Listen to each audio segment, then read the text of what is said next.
4월 27일 월요일. 버림받지 않는 존재. 일본의 한 동물원에서 태어난 아기 원숭이 펀치가 사람들의 마음을 사로잡았습니다. 태어나자마자 어미에게 외면당한 펀치는 사육사들 손에서 자랐습니다.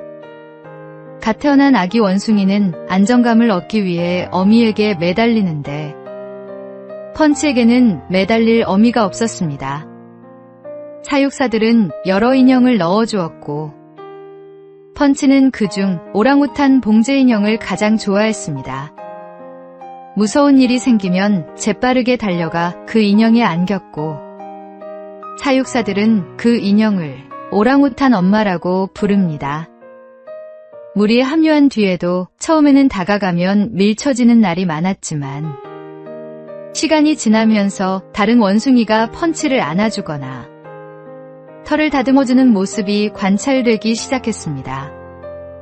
어미에게 버림받은 작은 원숭이에게도 기댈 곳이 주어졌습니다. 하나님은 우리를 홀로 내버려 두지 않으십니다. 세상에서 밀쳐지고 외면당하는 순간에도 그분은 우리 곁에 계십니다. 여인이 자기 젖 먹는 자식을 잊을지라도 하나님은 우리를 잊지 않으신다고 말씀하셨습니다. 지금 외롭고 힘든 자리에 있더라도 낙심하지 마십시오. 오늘의 말씀. 내가 결코 너희를 버리지 아니하고 너희를 떠나지 아니하리라 하셨느니라. 오늘의 만나. 기댈 곳이 없다고 느껴지는 그 순간 하나님이 이미 당신 곁에 와 계십니다. 혼자가 아닙니다.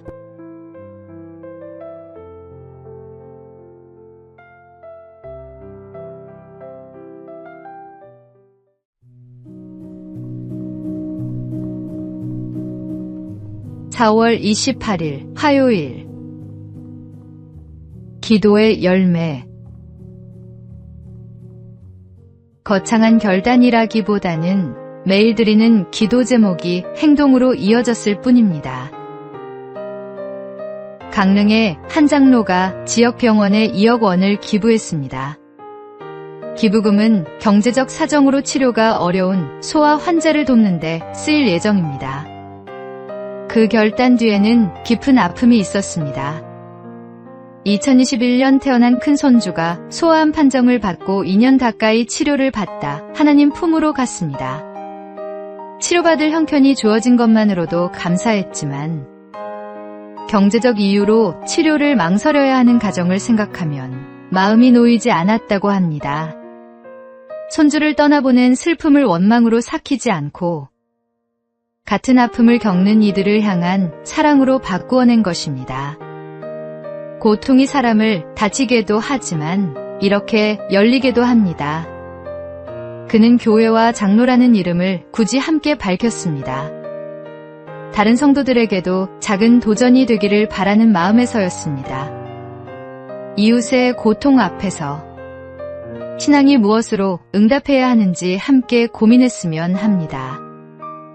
매일 아침 아내와 함께 드리는 예배에서 그는 기도합니다. 하나님의 사랑을 이 세상에 전하는 사람이 되게 해달라고 말입니다. 기도가 삶을 바꾸고 삶이 세상을 바꿉니다.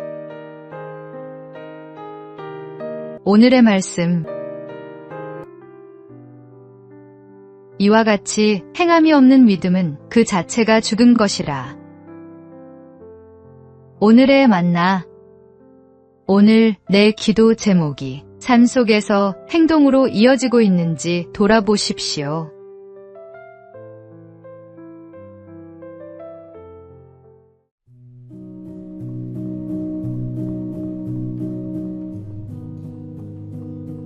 (4월 29일) 수요일.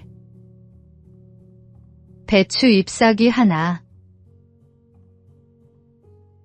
어느 날 새벽부터 배추밭에 나간 우장춘 박사가 한낮이 되어도 돌아오지 않자 연구실의 한 제자가 연로한 선생님이 걱정되어 배추밭으로 갔습니다.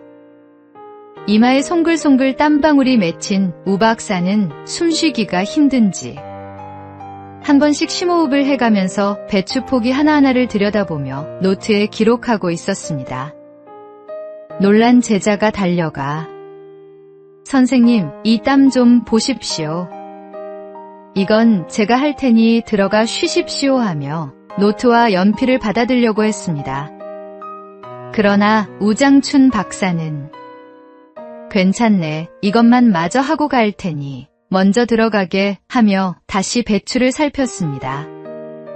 결국 선생님의 고집을 꺾지 못하고 옆에 멍하니 서 있는 제자에게 박사는 한참 만에 이렇게 말했습니다. 자네, 내 얘기 하나 들어보겠는가? 내가 죽은 뒤 누군가가 너는 세상에 태어나서 무엇을 했느냐 하고 물으면 배추 잎사귀 하나 사람들 먹기 좋게 만들어 놓고 왔습니다 하고 대답할 생각이네. 그리고는 또 배추를 들여다보았습니다. 우 박사는 조국의 농업 근대화를 자신의 역사적 사명과 과제라고 생각했습니다. 그리고 조국을 너무도 사랑했기에 일본의 파격적인 예우를 거절하고 강제 추방당하면서 귀국했습니다. 하나님이 당신에게 묻습니다. 너는 무엇을 하고 있느냐? 오늘의 말씀. 오직 주께서 각 사람에게 나누어 주신 대로 하나님이 각 사람을 부르신 그대로 행하라. 내가 모든 교회에서 이와 같이 명하노라.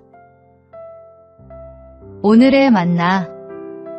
하나님이 내게 맡기신 자리가 크든 작든 그 자리에서 끝까지 충실한 것이 곧 부르심에 응답하는 삶입니다.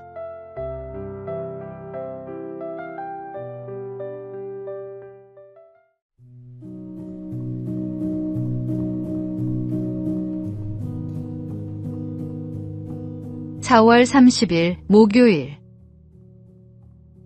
가장 중요한 준비. 부잣집에 어리석은 종이 한 명 있었습니다. 심성은 착했습니다. 하루는 주인이 그에게 지팡이를 주며 말했습니다. 너보다 더 어리석은 사람을 보면 이 지팡이를 주어라. 종은 수년이 지나도록 자신보다 어리석은 사람을 찾지 못했습니다. 세월이 흘러 주인이 중병에 걸렸습니다. 아무래도 이 세상을 떠날 것 같다. 종이 물었습니다. 무슨 준비를 할까요? 주인은 아무것도 필요 없다며 낙심만 했습니다. 그때 종이 지팡이를 꺼내 주인에게 건넸습니다. 짧은 여행을 가셔도 이것저것 준비하시더니 영영 못 돌아오는 길을 떠나면서 아무것도 준비하지 못하신 당신이 저보다 어리석습니다. 주인은 한동안 말이 없었습니다. 평생 영리하다 자부했던 자신이 정작 가장 중요한 것을 준비하지 못했다는 사실을 그제야 마주했기 때문입니다.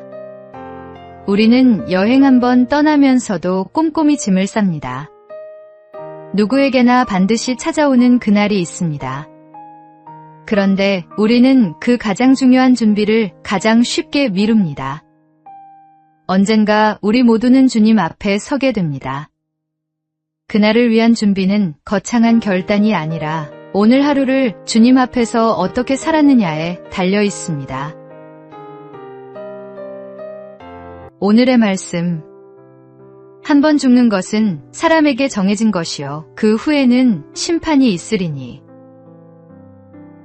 오늘의 만나. 오늘 내 삶이 영원을 향해 준비된 삶인지 돌아보십시오. 본향을 향한 발걸음이 흔들리지 않도록 주님께 붙들리십시오.